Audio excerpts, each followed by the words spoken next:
so there's a group of people that are, and I understand, but that are really uncomfortable with change. They know what they know, and they don't want to know about other things, and so they want it to sort of freeze it and stay where it is and remember the past. And I mean, it's like my business. When I first started, I had to put wingback chairs in lawyers' offices, and all this frou-frou wooden paneling with moldings, and look like you were in some Georgian home or something, and that was a law firm because they were impressive. And today, it's none of that stuff. It's all gone. And yet, if you go to the lawyer's house, he'll have it in his house, the wingback chairs and the panels and all that stuff. So they live one way, but they work another. Well, before they lived and worked the same way, kind of thing. And so there's this whole evolution that's happening in terms of, the fact that we put everything on wheels so we can move it and change it and shift it and open plan and maybe we've gone too far and we back off a little, but there's a whole change because of this rate of change. And as a society, we have to deal with it. As an architect and a designer, I have to deal with it all the time because there's new technologies. I mean, I was on a cruise ship last week, and all of a sudden I get this idea, which is a very simple idea, about all the buildings that we build for offices are basically you have a central core and then you have a ring of offices around the perimeter.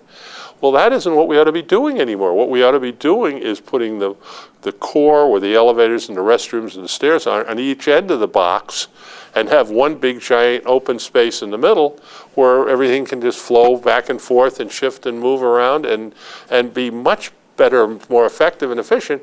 And it's a form that we've used, but we've done some stuff like that, but not much. But I was starting to talk to them, and I'm going to, after I finish you, I'm going to do some sketches and send it to our architectural office people that do office buildings, corporate office buildings, and developer buildings, because I think that the market out there is much more interested in that kind of space and that's why they like these old buildings with big open spaces like we've got here, not the center core standard high-rise building. And that's the real estate brokers and the developers will have trouble, as they did when we brought in sustainable and said, hey, wait a second, you got to do these LEED things and gold and bronze and so platinum and all that stuff. Which they go, what? I don't understand this. No. It's all about. And all of a sudden the tenants start saying, well, what kind of a building is this? Is this a sustainable building? Well, I think that I'm pretty confident, and I'm right, that we build a building like this, it'll be the hottest building going in the marketplace. So that's my next charge. But I think that as a businessman or an architect or a person, one has to start thinking about the rate of change of society and what things are going to happen, because I mean, the whole, it's technology, but it's just everything. Technology is obviously driving the biggest bulk of it, but it's just the fact of globalization. And so, I was literally last week down adjacent to Antarctica, and now I'm standing here talking to you guys, and that doesn't happen like that anymore. I mean, it didn't happen, but it does now. And so, I mean, my partners are all leaving tomorrow to go to Abu Dhabi to have a Gensler board meeting in Abu Dhabi. Now, I mean, an U.S. architecture firm having a board meeting in Abu Dhabi? Why? Well, we've got a lot of business in Abu Dhabi. It's different until you have actually walked the ground and seen it.